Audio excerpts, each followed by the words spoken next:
Good afternoon, or good evening, and welcome to the San Benito Local Agency Formation Commission. Regular meeting agenda, Thursday, April 8th, 2021. Madam Assistant Clerk, can you please take it away with the rules of the board?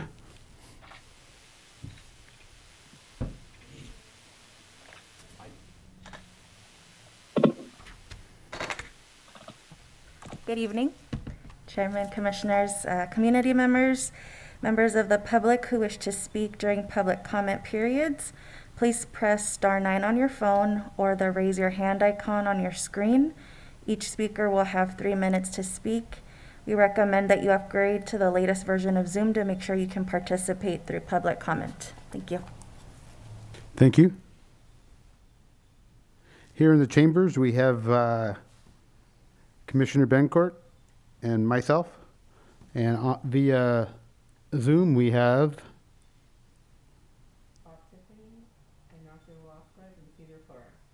Okay.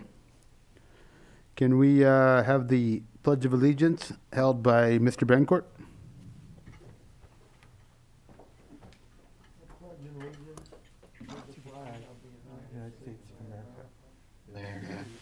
To the republic for which it stands, one nation, under God, indivisible, liberty and justice for all.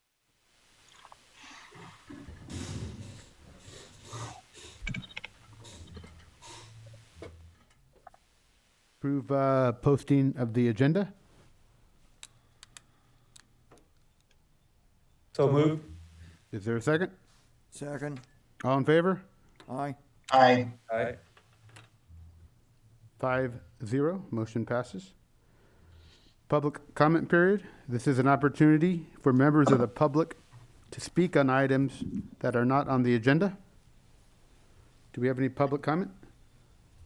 If you'd like to make a public comment, please press *9 or the raise hand icon on your screen.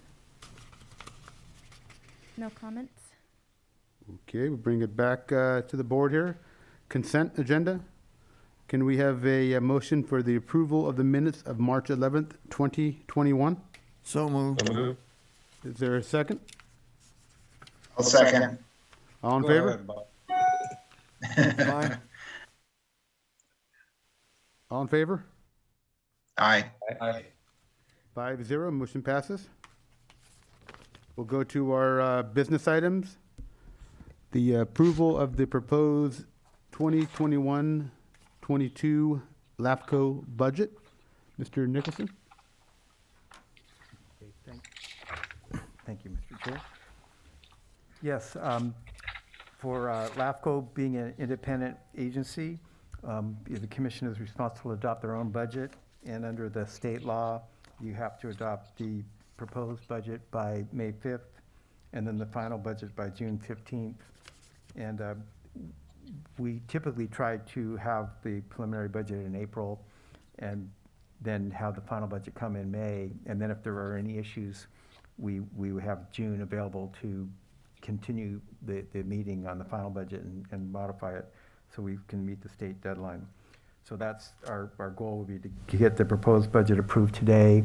And under the LAFCO law, we also have to send it then to the cities and all the independent special districts, as well as the county administrator, and get any feedback from them that we could report back at final budget and see what issues come up.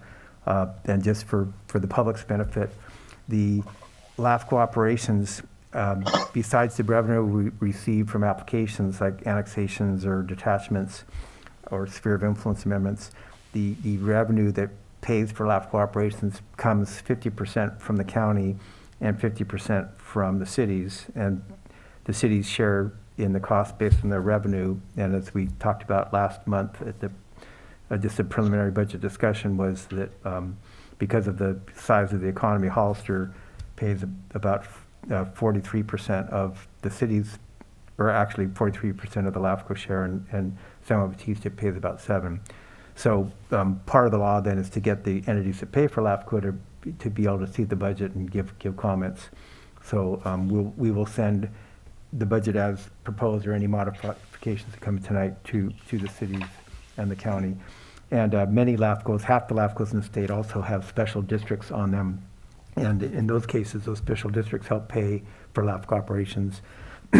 So in the state law, they still tell us to send it to special districts, and all LAFCOs have to do that, regardless if the special districts are on it and pay. So that's another group that we send it to, although we never get comments from the special districts, probably because they don't pay. With that background, I've prepared a proposed budget that's just slightly lower, about $2,000 lower than the current fiscal year, based on looking at some of the proposed expenditure accounts. Assuming we've had a slower couple years, and definitely one of the main factors was the COVID-19 economic issues, so it slowed down some of the application activity that we would have received. We also have, the city of Hollister has had different issues on projects, as well as their general plan update. And I know it won't be necessarily adopted by the first of the fiscal year beginning in July, but maybe later during that fiscal year we'll get more applications, or again, as the economy starts picking up from COVID, we'll get back to more normal application level. And so then the time allotted would be for the associated accounts, including my time as executive officer, our postage, our legal notices for newspapers, and all the related costs we would be spending more again. We also had, in terms of experience, because of COVID, we did not have our annual state professional association conference with the agency group called CalLAFCO, the California Association of Local Agency for Information Commissions. So we didn't spend any money for the staff workshop or the annual conference. But next year, we're assuming that they'll be available. The first one being open to commissioners is in October down in Southern California. So hopefully they'll have that conference this year. It's a very good educational opportunity. And I did want to point out that being tied to the county, we have some costs that go through the county, such as county council is our LAFCO council. So we're assuming continuing paying the same estimated amount for county council. The clerk is provided by the board clerk, so we're assuming the same funding level there. Again, with the idea that our application activity will pick up. And then we also have use the county's GIS, geographic information mapping and address labeling system. And I did make one mistake in the proposed budget. In the table you have, the first column is what the adopted budget was in the current fiscal year 2021, and the second column is what was spent as of March 31st. And I put an amount that's higher for GIS than what we actually budgeted, and that you couldn't do without coming back to the commission. And it turned out I have an invoice for the amount that they paid, or that was budgeted, and we haven't paid it yet. I processed it today, but it wasn't for hire. The amount that was listed as paid was actually the amount proposed for next year. It's going to increase by $700 to $2,416. So that was wrong. That much was already spent. That really should have just been for proposed. And the GIS program serves many partners, including the city and the COG and other entities. So LAFCO gets their portion, which is actually one of the lowest amounts among many agencies in the county that utilize that. So they spread the overall cost among the parties, kind of based on historic use. So anyway, so it is going up, but we didn't exceed the budgeted amount this year. And then I don't know what I put the same proposed cost allocation plan, which is on page 2 of the table, called explanation of accounts. Under its cost allocation plan is account 619.101, and that's the county distributing costs out to different county functions and support functions. And it went up a lot to get to $21,500 in the current fiscal year with the budget, but they've only spent $9,175 after 3/4 of the year. So I don't have a new number yet, but I'll get that for final budget, and I expect that to decrease. So our budget could go down. It actually spiked this past year. The number had been more like 10,000 before, so when it went up to 21, that was a big increase. But luckily we're not getting billed that high. So again, so I expect final budget to be lower for that category. And then we have, just for reference here, we have a contingency reserve that we've allocated now the last, say, 4 years of $20,000, so that if some issue came up, and a lot of times it could be some special project or in worst case, maybe some litigation, that we have some money available to address it without, because our only money comes from the cities and the county. When we need more money, we have to go ask them and ask them for it. So having this reserve allows the commission to make decisions. None of that money can get spent without commission action. So, and so far we haven't had to spend any, but it's just a little safety basket of funds there. And then a final point I'd like to make. So the proposed budget is about 2,000 lower than the current year, and it's 149,579. And the thing is, with LAFCO, we only spend what we spend, and so any money left over didn't just get flushed away somewhere. It's not billed to the county or the cities, so whatever money is left over at the end of the year in our budget, it rolls over to the following year. And when the county auditor bills the county and the city, they only bill what our actual costs were. So there's no loss in funds by the municipal bodies that support LAFCO.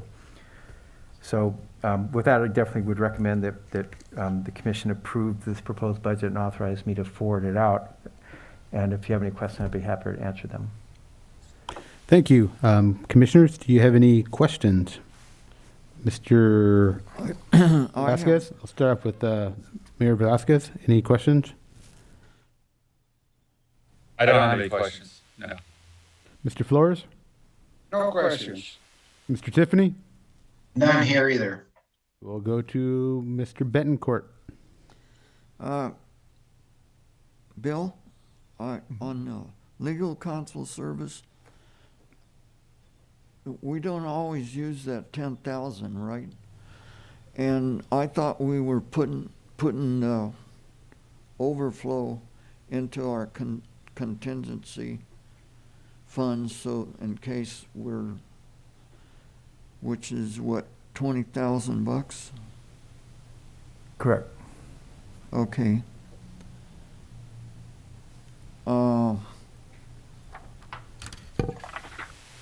But you're saying earlier that it just if you don't spend the money, you're not charging the city and the county. Correct. Okay. And is that split up the same way? The county would get 50% of that, and the city would get 47% or wherever that number is. Well, the two cities get their share. Okay. But they don't pay by account, of course, they pay on the total budget. So the council support from county council does vary depending on what the costs were. I did, as I was preparing budget, I let them know I hadn't received any billing yet, and so they did provide billing, but I didn't process it in time to have it show up in the spreadsheet. So I put 0 there, but we're actually probably in about the neighborhood of $2,000, as I recall, which is a fairly low amount. But looking at budgeting next year, again, depending on the level of application activity, then council's involved in reviewing the staff reports for the spheres of influence or annexations, or if we did municipal service review, they would look at that. So we could possibly lower that number if that was a recommendation. And the 20,000 is the contingency is for anything. I referenced litigation as one category, and it might be litigation even to hire outside counsel. But county counsel, if you could possibly lower that, but that would be, I'm using a kind of historic number that we've been using for several years, and it goes up and down based on the application activity. Right. I understand. Okay. That's all I have. Okay, we'll bring it back to the board. We'll look for public comment. Is there any public comment? Make a comment, please press star 9 or the raise your hand icon on your screen. No comments. Okay, we'll bring it back to the board. What's the wish of the board? Make a motion to approve. Is there a second? I second that. I Since second. we'll do a roll call vote.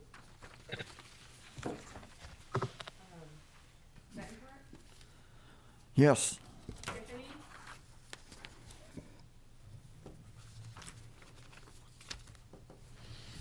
We can't hear you. We,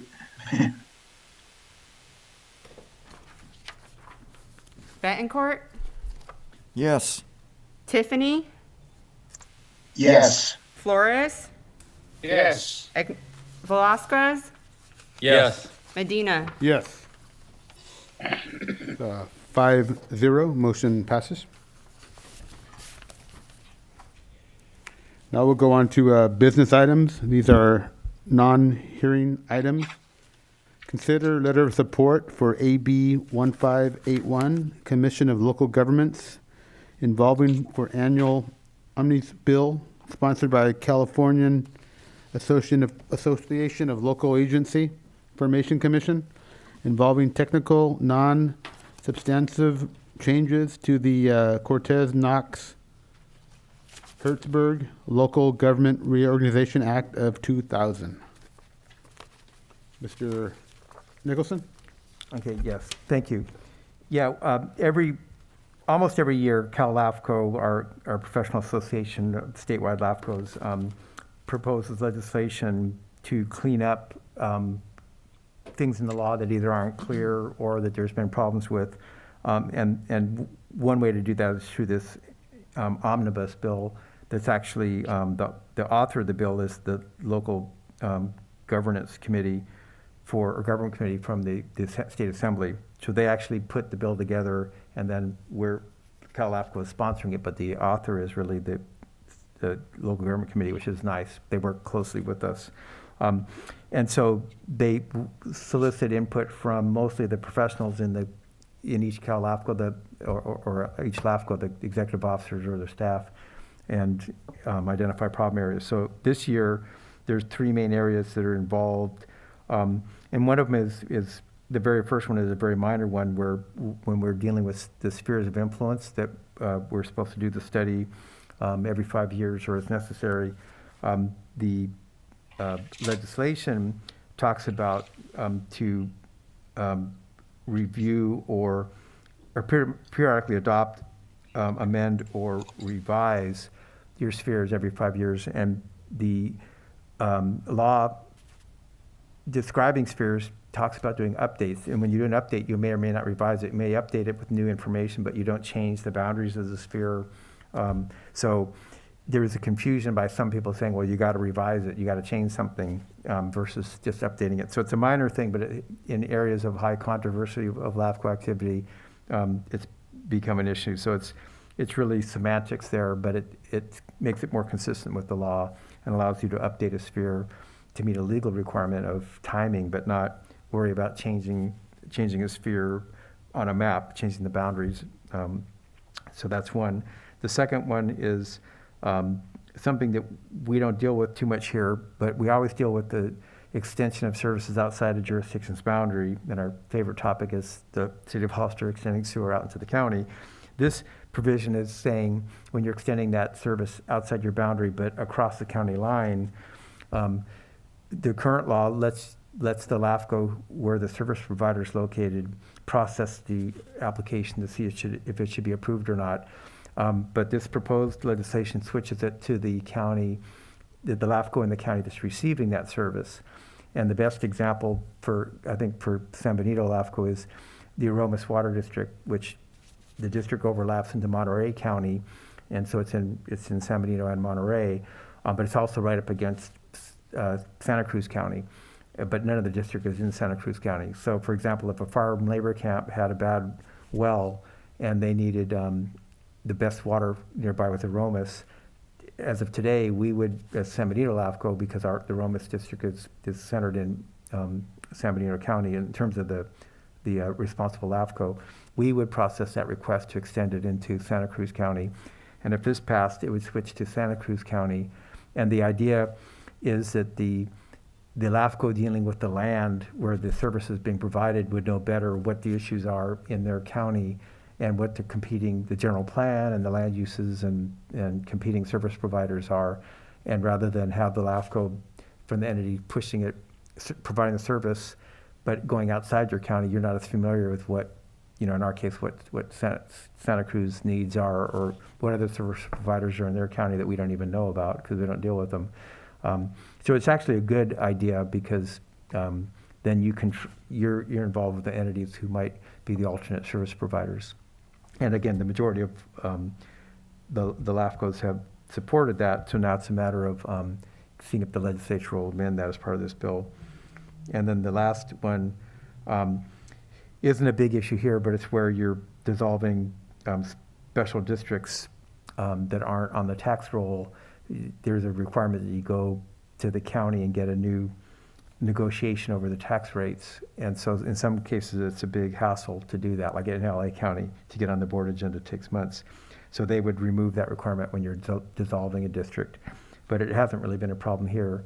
But however, I would still recommend that we support this bill, and the Cal LAFCO executive officer has asked that the local LAFCOs provide letters of support. So I've prepared a letter for Chair Medina's signature in support of this, and I'd recommend your approval. Mr. Tiffany, any questions? None for me. Mr. Flores?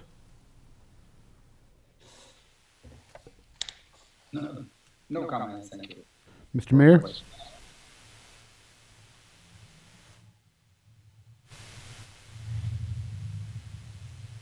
Mayor Velasquez? No questions. Mr. Bencourt? Bill, did you look up that dumb question I asked you earlier today on animus? What does that mean? What the word means? Yeah, right. More than one. We have multiple topics that together that aren't related to each other. So that's Okay. what this is. Yeah. And I'll vote to approve. Okay, well, I first second. we have to open it for public comment. Is there any public comment? If you'd like to make a comment, please press star 9 or the raise hand icon on your screen. No comments. Now we'll come back and bring it to the board. What's the wish of the board? Yeah, I'll make a motion that we approve the sending the letter. Is there a I second? second that motion. All in favor? aye. Aye. 5-0, motion passes. Number 9, or no, I'm sorry, number 8. 8. Discussion on role of the alternate member of the commission during LAFCO meetings in relation to the adopted rules and procedures of the commission bylaws in Chapter 3, Section C2. We can start off with Reed, if you'd like to enlighten us on what your findings were, so we can have a civil discussion. Certainly glad to. I know perhaps Executive Officer Nicholson had some more to say on it, but to be brief, I think that the staff report accompanying this item does a good job of summarizing the history.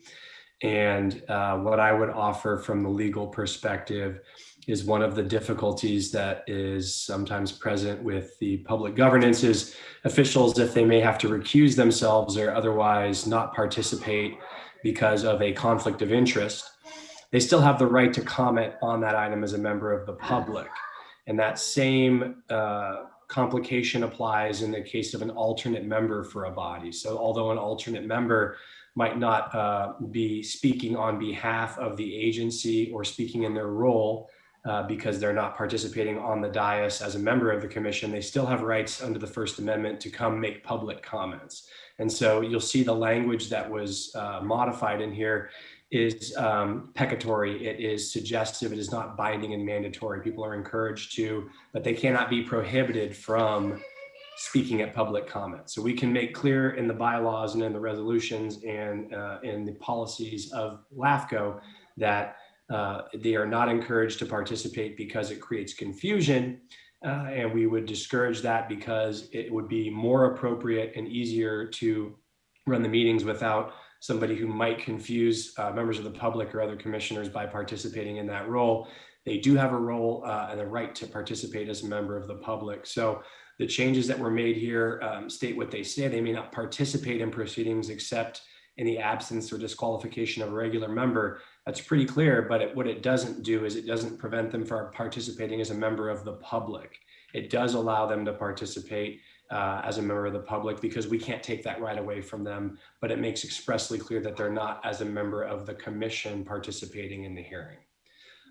With that, I'm not sure if there's any specific questions, but I would open it up to anyone who had any. We'll start off. I know the individuals that were here during this time were the mayor and also Mr. Bancourt. Do you have anything to add, Mr. Mayor? No, I think that covered it pretty well, and thank you for that. And are you fine, just because I know you brought this up last time, are you fine with them being able to talk at public comment, but just like we would treat any other resident that has their 3 minutes to speak? Yeah, and I think as was explained right now is you can't take away somebody's right to speak as a resident citizen to come in to speak. But I think what happened in the past was those lines were being blurred and people were speaking as if they were speaking for the commission, which is really making it confusing. And then, they wouldn't show up for several meetings and then come back when it was something that they wanted to see done. So that's why some of these rules were in place. Of course, somebody always has the right to come speak as a member of the public, as long as that's being stated and it's clear. Okay, thank you. Mr. Bancourt?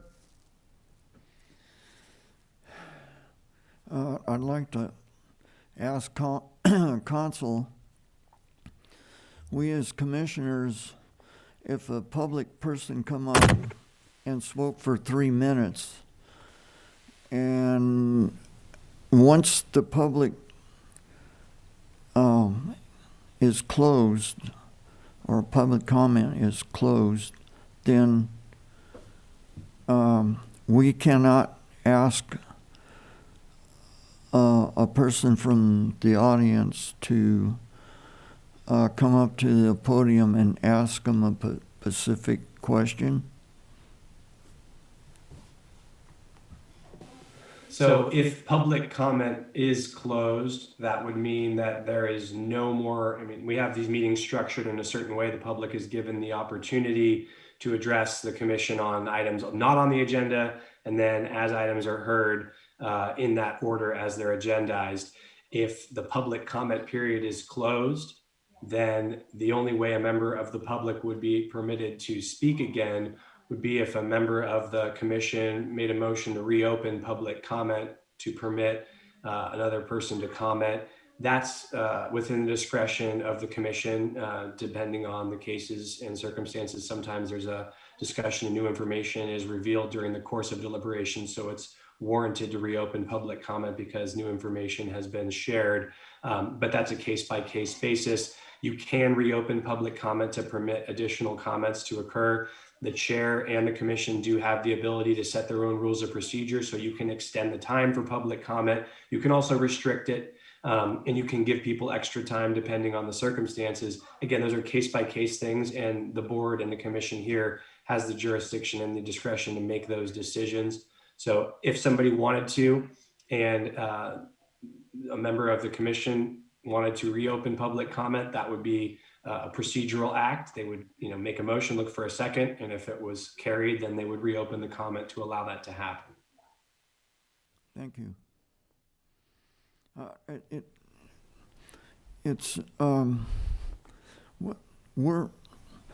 I'm a public member, and nobody's dumb enough to go to as many meetings that I go to.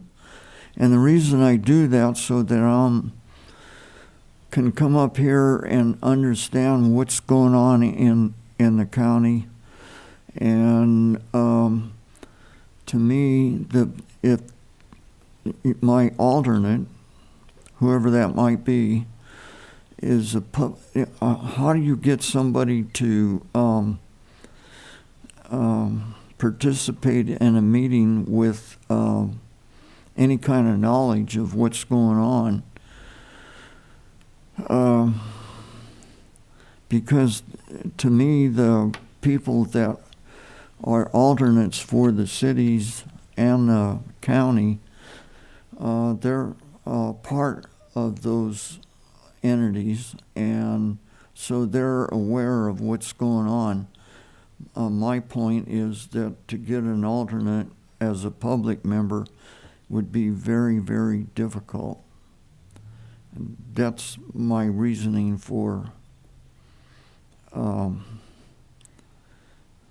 why I think that they should be able to at least get in the debate. So that's why I voted that way back then, and that's what I'm thinking. Thank you. Any other comments?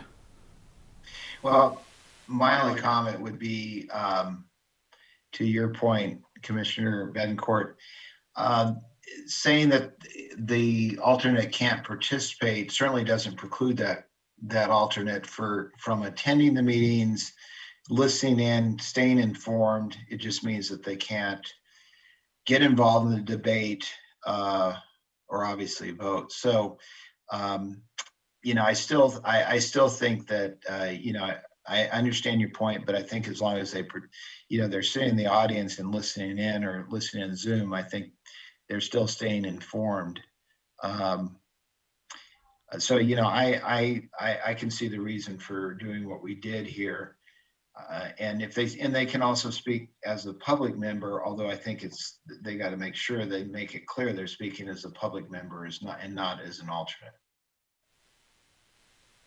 Thank you, sir. Any other comments? Seeing none, we'll go to public comment. Is there any public comment?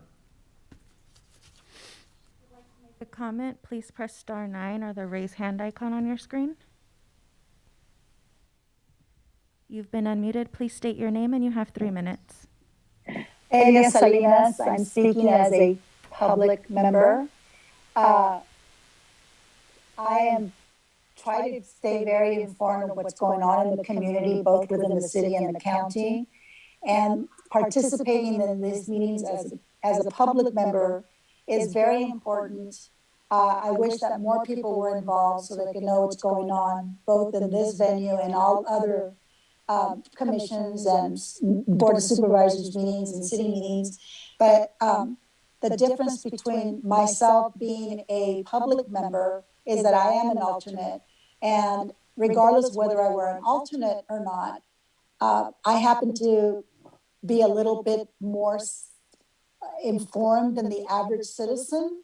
And so you can expect me as a public citizen within the city and within the county to speak at these meetings. And I appreciate that it was clarified, because I know when this was brought up, the first thing I said is my thoughts were, well, I'm a public member, and stopping me from speaking would be a violation of my civil rights. So I'm really glad that this was brought up and it's been clarified, and you can expect me to attend more meetings. So thank you very much. Thank you, ma'am. Is there any other public comment? No more comments. Okay, we'll bring it back to the board here. This is an informational item only. So it's pretty clear that in the future, the alternate will be able to watch the meetings, attend the meetings in the future, and speak on behalf of that person as a resident of the community and not as a alternate member. Is that clear? Did I catch everything, Mr. Mayor? Was that said correctly? No, that's perfectly clear. And as was stated, it's part of our Constitution. There's no debate about that. It's just to avoid the confusion of debate as if that person was going to make the decision. That's really the issue. So Okay. as a public member, come speak, come ask questions as you want. Just make that clear. You're speaking as a citizen and not a member of the committee. Thank you. Okay, that clears up number 8. Number 9, commissioner announcements and requests for future agenda items. We can start off with Mayor. Any? I have none. Mr. Tiffany? None for me as well. Mr. Flores? None, thank you. Mr. Bencourt? None. Myself, none. This will go to the executive officer, the oral status report on pending proposals, and I think you had something to add also in regards to the San Juan Highway. Yes. Yes, thank you, Mr. Chair. Yes, besides, I gave an update on some annexations on the horizon that we'll be processing, but I also wanted to mention we have the standard process that's, again, common for the city of Hollister to provide sewer service outside their boundary. And it could be water service for that matter, and it could be from any agency or special district, but it's traditionally the main service has been sewer. But an issue did pop up recently, and it took a lot of digging to get the history on it, and it's for city water service that was installed in the San Juan Hollister Highway area just past Union Road. If you're coming from San Juan Bautista as you're heading towards the city, you're at the base of the hill there.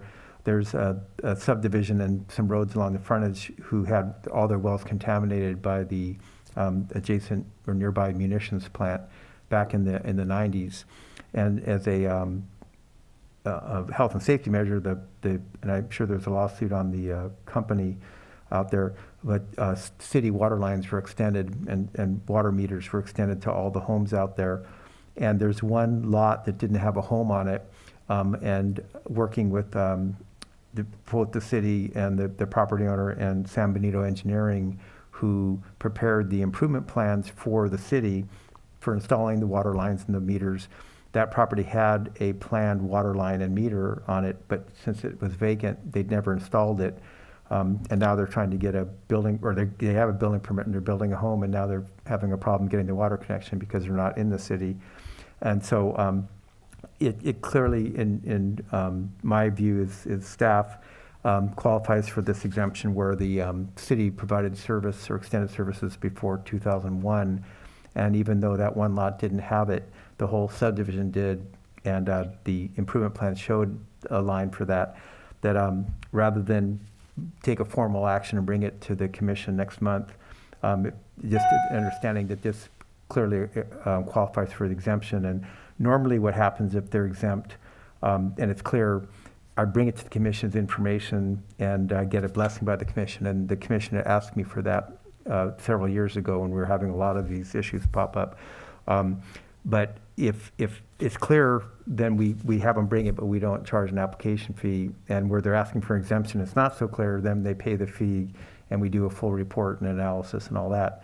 So it's not on the agenda as an action item, but this is one that's so clear, being one lot left over from this other area, that I just feel like I should be able to say it's okay and not delay it a month for your next meeting to do something formal on something that was so obvious. So again, I'm not looking for a vote, but just I wanted to let the commission know, and this is a very unique case, and they've been, unfortunately, the records were hard to find, and it took a long time, so they're already under the gun now that they're almost done with construction, that I feel it would be beneficial to just let them go and put back the connection that was already on those plans from 1995. So I mentioned that one, and then yeah, the city of Hollister has approved processing of 2 annexations, and the first one, the Rosati annexation on Santa Ana Road, a little over 20 acres, will be coming at your May meeting. And then I haven't received it yet, but I have been talking to city staff that the annexation for the Woodall property over on the north side of Buena Vista Road, Hugh Bickle is the developer, is also been approved by the city council, so that would be coming to us in the next couple weeks as an application. And it'll take 2 or 3 months to get to commission, but those are the first annexations that we've had for a while. And continue to work with the city on their general plan update. Very, very great outreach that the city is doing to get input, and many conference calls with county RMA staff. And most recently, City of San Juan Bautista and the San Benito County Water District, Sunny Slope Water District, and LAFCO being included is really beneficial. So it's encouraging. There's a lot of big issues out there, and so being involved is helpful. And then been helping work with the City of San Juan Bautista on their efforts to come up with a new favored sphere of influence, and they're doing it as an internal study effort. But that'll result at some point in the near future in an application. They're not doing a full general plan update, but they're focused on their sphere and their growth, the growth immediate horizon.